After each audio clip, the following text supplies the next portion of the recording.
Da Vittorino, panificio, caffetteria, paninoteca e pub, aperto dalle 4:30. C'è dell'alta pressione Caronte sulle nostre regioni, avremo infatti un tempo via via più instabile e anche il clima sarà più mite con temperature più basse. Vediamo il dettaglio.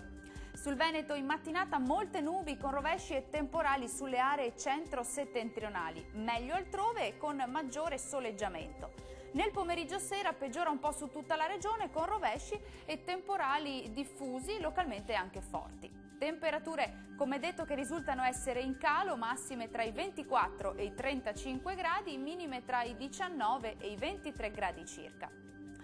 Andiamo a vedere se il Friuli Venezia Giulia sarà un pochino più fortunato.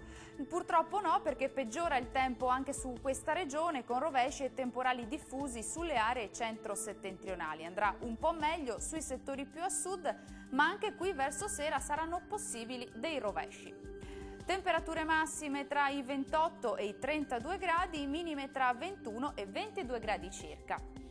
Concludiamo con uno sguardo alla situazione meteorologica del Trentino Alto Adige. Peggiora il tempo anche qui sin dal mattino con rovesci e temporali diffusi, fenomeni anche forti in giornata.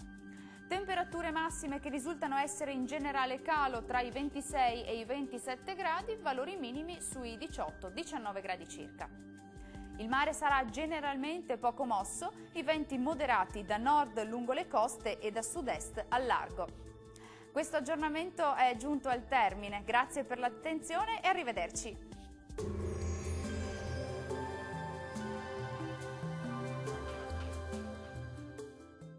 Da Vittorino, panificio, caffetteria, paninoteca e pub, aperto dalle 4:30.